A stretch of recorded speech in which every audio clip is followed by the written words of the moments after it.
an emotion that we feel constantly and is most of the time used against us. Fear is very rarely a tool that we have to move us forward or to create a better space for ourselves. So how can we use fear to make ourselves a better version of ourselves? Well, there has to be an understanding of what fear really is and the different ways that fear is used against us. Now, the way I see it, fear can be broken down into 3 categories: situational, circumstantial, and consequential. Situational fear is physical fear. When you are walking down a street and there's a person who seems dangerous, you decide to cross the street or you go in a different direction. That is the fear that is going to keep you alive. And being a person that is situationally aware of what's going on and adjusting accordingly is very important to keep yourself out of situations that could potentially harm you for the long haul, or even just scare you in the moment. If you're walking down the street and somebody is yelling at you from a car and they're saying scary things, take a pause and decide in that moment to go into a different direction. Don't go in that path that that car is going. You are very well aware of this fear, and it is a fear that is going to keep you alive. So always listen to that fear when you think, oh, something isn't right about this situation. Listen to it, and oftentimes this physical situational fear comes up outside of our choosing. We're not choosing to go into those situations, and they might just be something that happens upon the place that you're going, and choose to go into a different direction. There is no reason to do something that you think is going to physically harm you. That fear is real, and listen to it. It's better to look weird or to be rude than to get into a situation that could potentially harm you. Much better to be a rude, alive person than a polite dead person.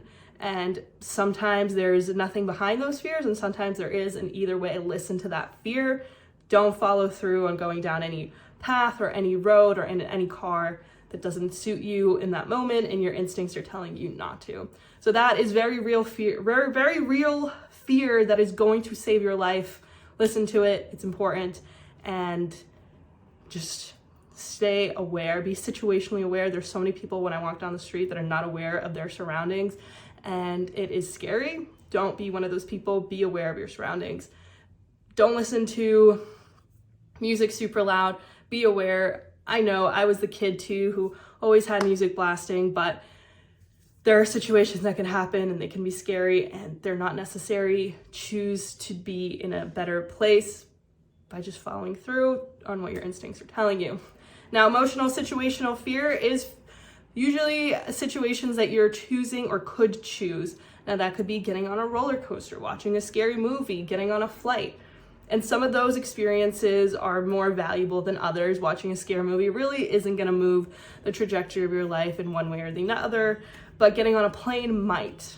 Now, usually there isn't any actual physical fear that is associated with it outside of the mental implications of what people think happens when the flight goes down. And I know that in the news right now, flights seem a lot more scary because of the issues that are happening with some of the aircrafts. For the most part, flying does not implicate this physical scare in the same sense as potentially walking across the street. It's up to you, but there are emotional situations that you can choose to be in that are being held back because of fear. And it's up to you to decide if that fear is valid enough for you to not enjoy certain parts of your life. You don't have to watch the scary movie. You might enjoy it, you might not. But the flight and those kinds of things where there's really a very small chance of a physical effect should be considered. And there might be very valid reasons in your mind, but they are worth exploring. And there's no guarantees in this life. There's no guarantees when you walk across the street. There's no guarantees when you walk down the stairs. You're not guaranteed anything in this world. Taking a chance is literally the name of the game. We're always taking chances with our life, and sometimes those chances are worth it and sometimes they're not. But question that fear if it's holding you back chronically and say, you know what, I'm gonna try it. If I don't like it and I really, really don't wanna do this again, totally valid. But if you've never done it, offer yourself the chance to do it. Maybe you will like roller coasters. Maybe you'll never want to do it again. But if you've never tried it and you're really scared, that fear is something that you can get over, especially if it's not something that's super harmful or drastic or tough to deal with. Getting on a flight to the next city an hour away is not going to harm you. Choosing to do other things may. So really figure out where those fears are coming from. Did you have a childhood experience? Did other people tell you about their experiences and that's what's influencing you? Try to break down where this fear is coming from, and is it a valid place? If you don't want to get on a roller coaster at this theme park that has had 5 out of their 7 roller coasters go down in the past year, very valid fear. There's reasonings behind it and there's facts. But if this is a Ferris wheel, a Disney World that tons of people go on, that fear may not be as validated by the outside world as it is by fears in your mind. So try to break down that fear. Why is it there? What's happening? Now that pretty much does lead into the circumstantial fear. Now, there is circumstances that you have in your life that you cannot change. Some of those being your height, where you came from, what nationality you are. Those are certain circumstances that you can't change, and some of those inflict certain fears just from being what they are. Being born as a girl, there's certain fears about exploring the world that men just won't have, but it's up to you to decide if these circumstances that you can change are going to hold you back for the rest of your life, and can they actually propel you into being a better version of yourself by you having to overcome this fear even more. That obstacle that's standing in your way can become the way if you decide for it to do so. So if there's certain circumstances that you have that you can't change who your family is, you can't change how your childhood went, you can't change your height, you can't change certain things, but the things that you can change is how you view those. You can't change the world until you change the relationship you have with the world and with yourself. Certain things about yourself you can never change, but the things that you can also be holding you back because you're choosing not to change them. Now, there are certain things that are circumstantial that you can change. You can change who you're in a relationship with. You can change your job. You can change your place where you live. You can change those things, but there could be fear associated with it. The fear could be that no one else has ever lived outside of the city that you lived. Everyone in your family has always lived there. Nobody has ever not been an engineer in your family, and you want to do something else. There is fears that may have what feels like legitimate holdings in your life, but they're actually just continuing to hold you back for reasons that you are allowing them to. Once you are an adult, you have the right and the obligation to choose the life that you want. If you think that certain circumstances are keeping you back, actually look at what those circumstances are. Is your height really holding you back? In the sense of you wanting to pursue certain things, it actually might. If you want to be a professional basketball player and you're not super tall or not super good at basketball, the circumstances in your life are probably keeping you back from that dream. But if your dreams are more realistic and they actually rely more on the work that you're putting in versus the circumstances that life gave you, now this is something that you can change and you can pursue. So are the circumstances that you're afraid of things that you can actually change, or things that you can't? You can't change what your childhood was like, but you can change how you choose to look at it and change what it means to you. Your childhood isn't going to be any different, no matter how much you think about it or how much you want it to be. So what are you going to do with it? Are you going to continue to let it hold you back? Or are you going to say, you know what? This isn't what I want anymore. It doesn't matter that no one else ever did it. It means that I can.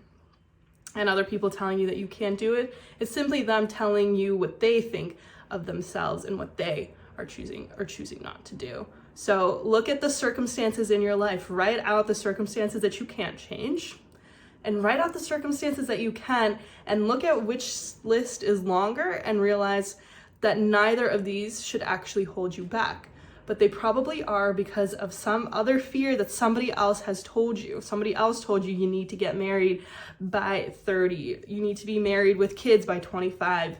You need to be a certain major in college. These are things that other people have forced you to take on as their fear has now become yours. But you don't have to choose that for yourself. What circumstances are you allowing to hold you back? And whether it's a circumstance you can or can't change, these are all fears that are created in your mind. And then some of them do have some very valid reasoning. It might be difficult for you to go to school if you don't have any money, or it might be difficult for you to pursue going to a different city if you are in a relationship with someone you've been with for a long time and your finances are entangled. And this is a fear that holds a lot of people back, is the financial. So figure out what is actually holding you back and then work on it. Is there ways for you to create more money in your life? Can you get another job? Can you apply to get a better paying job? There are ways for you to outmaneuver these situations and circumstances, but only if you choose to put in the work to do so and to dismantle where these fears are coming from. Do you think that you're in your 30s and you can't find another person and that's why you stay with this person who you've been with since you were 21? And how can you start over? Those are fears that are holding you back, and you are legitimizing by staying in that place. You can choose to find another person, and sometimes being on your own is actually the upgrade. So that relationship, that house, that job, that place, they aren't holding you back. It is your thoughts of them that are holding you back. Circumstances can be changed, and they do change often. Circumstances happen to us whether we want them or not. Sometimes you lose a job. Sometimes you lose your house. Sometimes things happen and you don't know why. And asking why is a form of fear that you have because it keeps you in the same place. Asking why is what's holding you back, not even necessarily the thing that happened to you. Sometimes you just have to accept the circumstance, realize it's not ideal, and then see how you can go around it. Can you go around the circumstance? Maybe you can't buy that house 3 cities away right now, but can you get a small apartment 2 cities away from where you are now, closer to the place and the person you want to be? How can you take small steps to get that eventual goal? What is that eventual goal? Have you thought about it? There's a lot more fear in the unknown because you don't know what's on the other side. So start asking what it is that you want on the other side. Is this the person you want to be with? Is this the city that you want to be in? Is this the population of people that are growing you?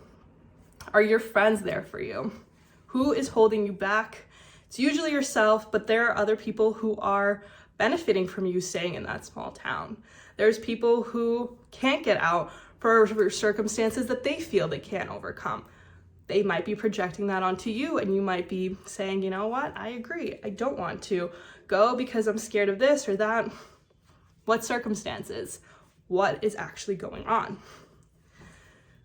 So you can dismantle this fear pretty easily by writing out your goals and writing out what it is that you want from life.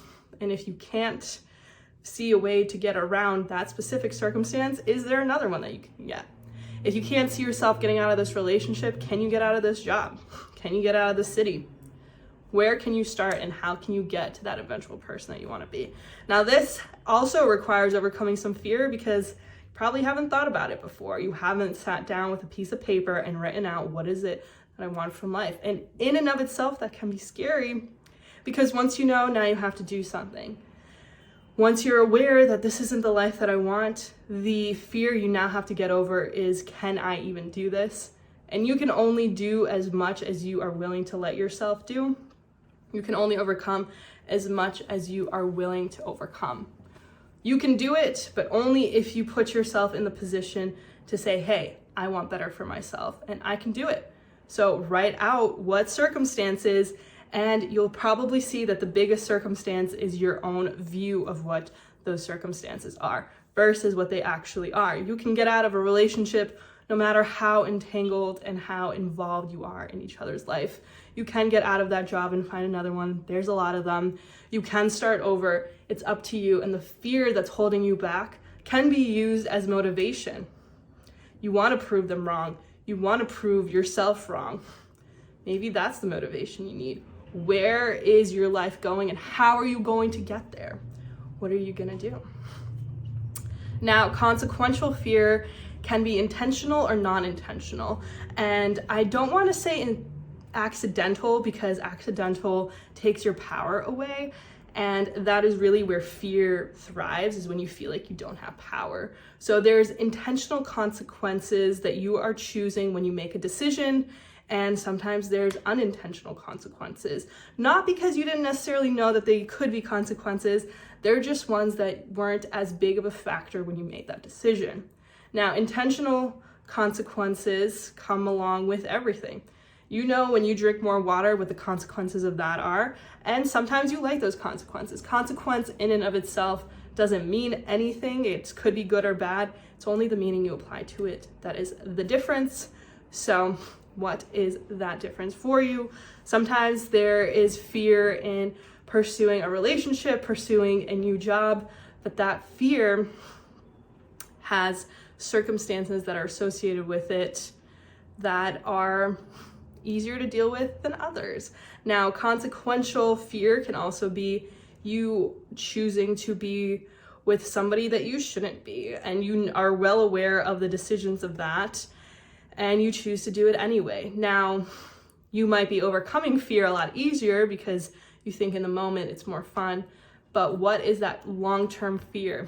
That you're going to be heartbroken, that you're going to spend time on somebody that can't be with you, that you don't see an actual future with? What is the real fear behind this?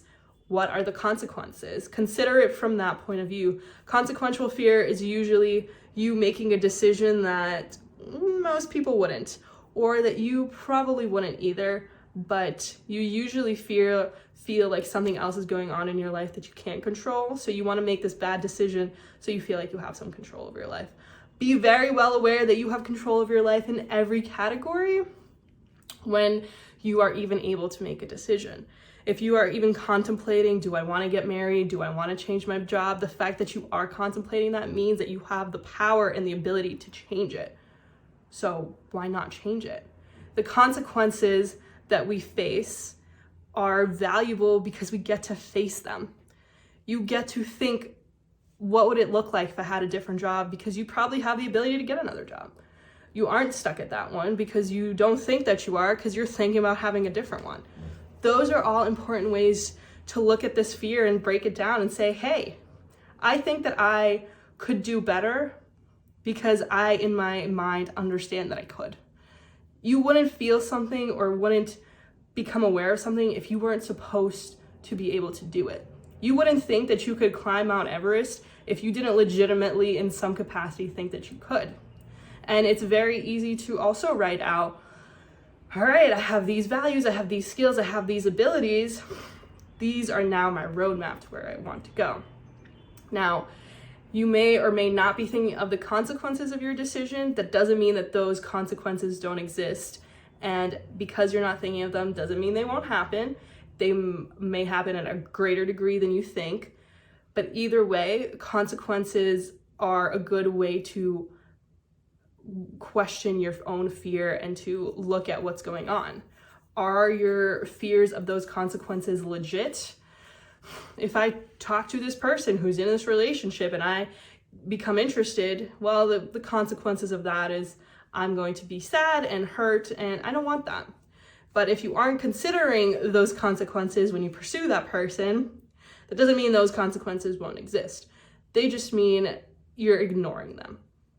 And those fears are legitimate. If you are pursuing someone that you shouldn't be with or can't be with, you will get hurt. And you don't need to do that to yourself. But there are fears of consequences, like, what if I go for this job and do this interview and I don't get it? You might not, but that's okay. That doesn't mean that this is the only job you could ever get. This just means that this one didn't work out, and that's okay. You can try out for another one. So if the fear is of rejection, just know that you could apply to 150 jobs today and 90% of them will reject you, but a few of them might offer you an interview, and maybe none of them will. That doesn't mean you can't apply to another 150. As long as you want to pursue something, the more you try, the more chances there will be of you getting it. But if you sit back and say, well, I applied for that one job and didn't get the interview, well, yeah, you're going to continue to stay in that place because you are saying that fear is more important than the life that I want to pursue? What life is it that you want to pursue? What are the consequences of not pursuing it? What are the consequences of you staying in this relationship for the next 35 years in that small town that you don't like? What are the consequences of that? You're going to be sad, you're going to be lonely, you're going to become resentful, and you might already be feeling these things. How much more are you going to feel it 30 years from now? Who do you want to be in 30 years? Where do you want to be? And you might not be able to come up with a place, a person, or an idea of yourself, but you probably can come up with some emotions. You want to be excited about your life. You want to feel joy more than you feel sadness. And you want to be pursuing something that continues to grow you as a person, because you don't want to be the person you are today 10 years from now, because you're not the person you were 10 years ago. So you're always growing and you're always changing. Why not make it an intentional decision in an intentional direction? It's up to you. And these fears can hold you back or they can propel you forward, but only if you choose to see them that way. How are you choosing to see life? Fear is a choice just as much as fear is a decision of other people. Other people can force you to feel fear because that's how they feel. But you don't have to agree with it. You don't have to sign on the dotted line when somebody tells you what version of their life you should be living or what version of your life they think you should be living. It doesn't matter what they think. You get to choose. What life are you choosing? Are you choosing at all? And if you're not, ask yourself why. Why is this fear here? Is this even my fear? Am I actually scared of failing, of losing my job? What's the fear? And are you doing anything to mitigate that fear? There's plenty of fear, but there's also plenty of ways to overcome that fear. You just have to be brave enough to look at it and say, enough is enough. Who do I want to be 30 years from now? Who knows if you'll get there? So you choosing to live in fear now is disrespecting the potential of you not being here for that long. You don't know. I hope you're here for many, many years, but we're not guaranteed that. So us letting this fear hold us back just isn't fair to the life that we get to live and the life that we have. What life is it that you want? You get to choose. So whether it's physical, situational, circumstantial fear very rarely propels us forward, except for when we take a look at it and say, hey, this fear actually isn't as real and it's not as big of a monster. You have to shine light on the monster to realize how big it actually is. Put the light on. See where your life path is actually taking you. And when you turn the light on, yes, you're going to shrink back for a little bit, but you'll adjust and you'll be able to move more free through the world. Do you want to live free or do you want to live in fear? Those are really your only two options. And the more you choose for yourself, the more freedom you get and the more ability you have to keep creating the world that you want. This is your life. You get to choose who's in it and who's not, and who you're gonna be and who you're not gonna be. And that choice is something you get to develop and create and shift and move every single day. So who are you gonna be? Which fear are you going to let hold you back? And you are letting it hold you back. You are allowing that fear to take power over your life. What if you took your power back? Who would you be if you let go of everything that isn't serving you? Who would you be? I'll see you guys soon. Have a great week.